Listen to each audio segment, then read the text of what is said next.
Okay, guys. I promised you that I was going to do a creepypasta read over last video, so that's what I'm doing exactly right now. You're lucky because you have bad news and good news. Good news is I haven't read this one before. Bad news is that's the thing. I might not be able to I might not be able to be so fluent when reading this, so you're just gonna have to hold on of the chair just in case I mispronounce something. I mean, I'm a really good reader, actually, but when I haven't actually like read over something, it gets a little challenging. Some of you guys can feel that way, but I obviously do, so it's a little hard. Okay, so this one's called Doors. I was adopted. I never knew my real mother. Rather, I knew her at one time, but I left her side when I was too little to be able to remember. I love my adopted family, though. They were so kind to me. I ate well. I lived in a warm and comfortable house, and I got to stay up pretty late. Let me tell you about my family real fast. First, there's my mother. I never called her mom or anything like that. I just called her by her first name, Janice. She didn't mind at all, though. I called her that for so long, I don't think she even noticed. Anyhow, she was a very kind woman. I think that she was the one who recommended my adoption in the first place. Sometimes I would lay my head against her in front of the television and she would tickle my back with her fingernails. She is one of those Hollywood mothers. Second, there's Dad. His real name was Richard, but he never really liked me so much, so I began to refer him as Dad in a desperate attempt to gain his affection. It didn't work. I think that no matter what I called him, he would never love me as much as his own child. That's understandable, so I didn't really press the matter. The most notable attribute of Dad was his unmoving sternness. He was not afraid to pop his children when they did something wrong. I found that out before I could use the restroom properly. He didn't hesitate to spank me. Well, I'm in line, and that's because of his methods. Lastly is my sister. Little Emily was really young when I was adopted, so we were about the same age when she was slightly older. I liked to think of her as my little sister, though. We got along better than any sibling could possibly get along. We would always stay up late together and just talk. Well, she did a lot of the talking. I mostly just listened because I loved her. It was a great setup that we had. We were short on bedrooms, so because I didn't want to sleep in the living room by myself when I was littler, I had a cot set up for me and next to our bed on the floor. This is where I have slept since, but it was cool with me because I enjoyed being with her, and I always have felt pretty protective of my little sister. I just got a text, so I'll be right back.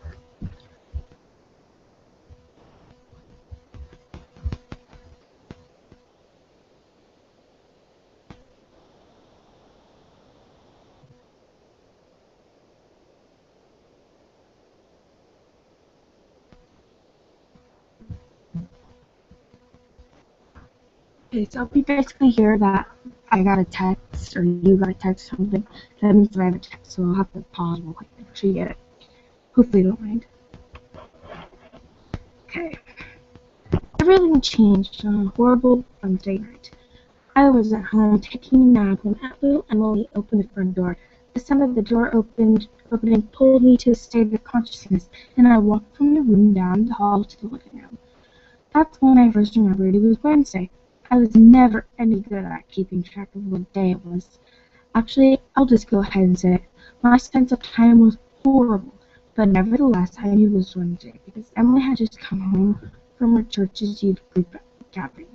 She walked in the front door and hugged me, and then was followed by Dad and Janice. Now, also, if you hear little meows or something, like a little moving in the background, that's my cat. Again, like the texts, hope you don't mind. You had a good nap?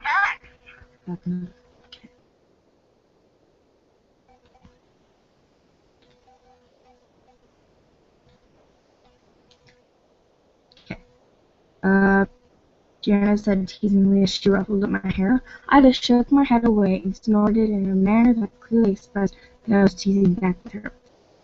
"Don't you snort at your mother like that," said my father gruffly with authority. She shut the door behind him and hung up his coat. I was clearly joking, I growled under my breath. He must have not heard me because I didn't feel him smack me. Emily then proceeded to our room and I followed. She started telling me about her day, usual teenage girl stuff, but I listened so that she would feel better. After her summary, she suggested watching TV and I obliged, and jumped onto the couch as she was going for the remote. She rolled her eyes at my little brother like immaturity, and scooted me over and sat down. The TV turned on, and we watched it together until the sun went down. Emily was the kind of girl that, instead of watching cartoons and soap operas, would rather watch Discovery and Animal Planet and Natural Geographic. I liked those two, so I didn't mind. Actually, those were the only channels that could hold my attention.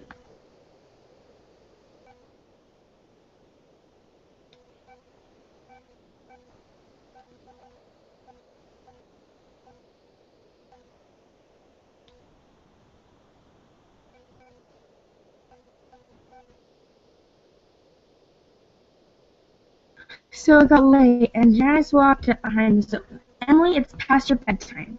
And I'm just gonna put my phone on vibrate so you can't hear that.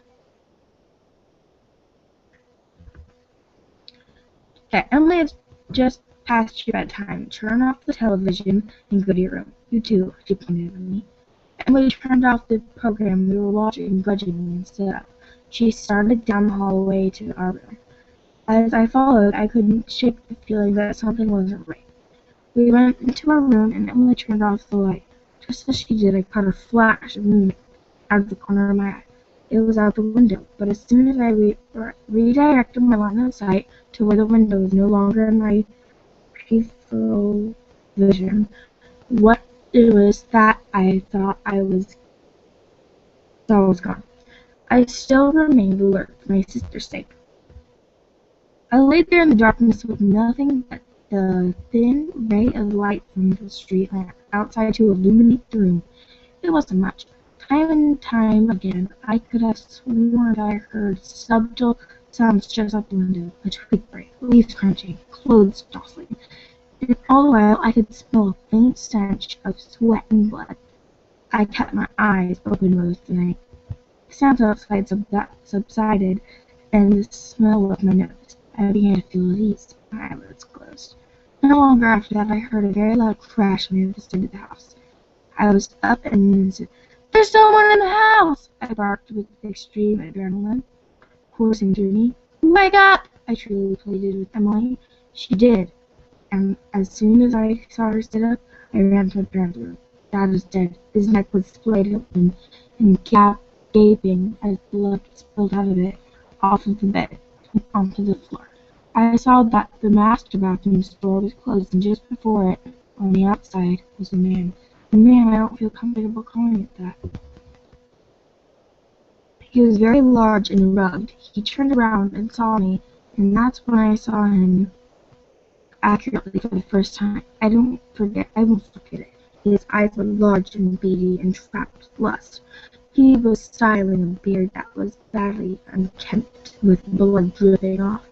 His clothes were dirty and his face was cold. Just then I noticed the same horrid smell of sweat and blood from earlier, but this time it was overwhelming. He saw me and grinned with a set of crooked yellow teeth.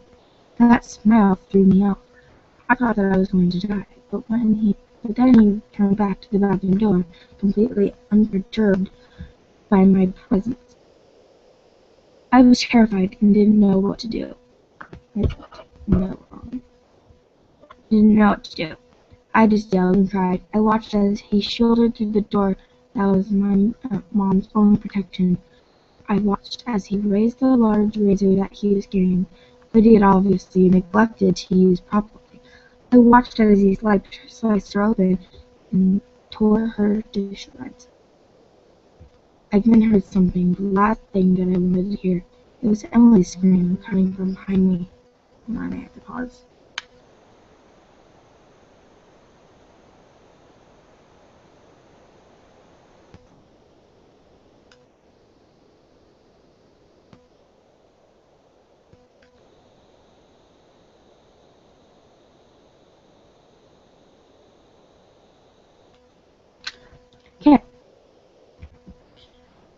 The large monstrosity looked out from my butchered mother and stared at my little sister.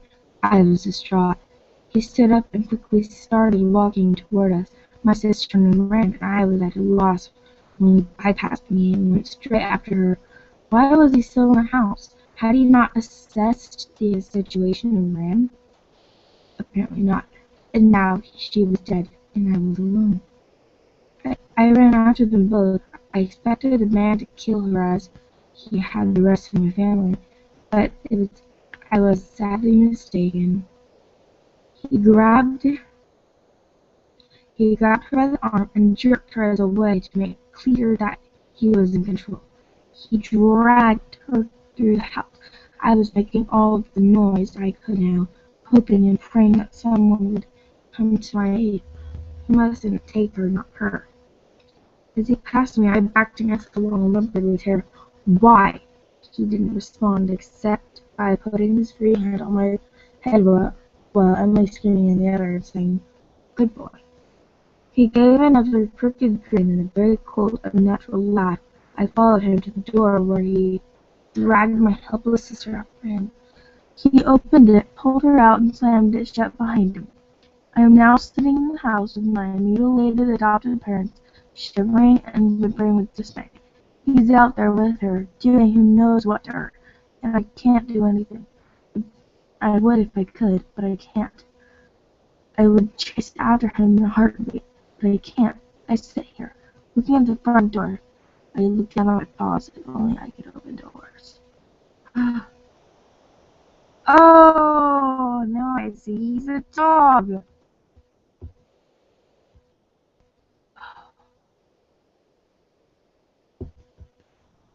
That's why he said good boy when he did something good. That's why I can't open doors. That's why I couldn't help them. He was probably barking. Oh, crap. So yeah, that was basically that story. I finally get it thanks to basically reading from reading. It was good. And yeah, that was a big twist.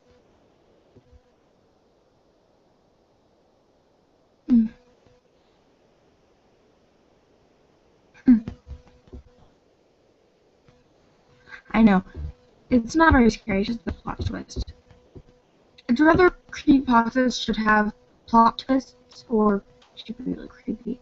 I like the plot twists because creepy ones keep me all night. I know that's what's the point, but I get really scared and I'd probably stay up the whole night, probably needing to sleep at school, and then I'll get in trouble.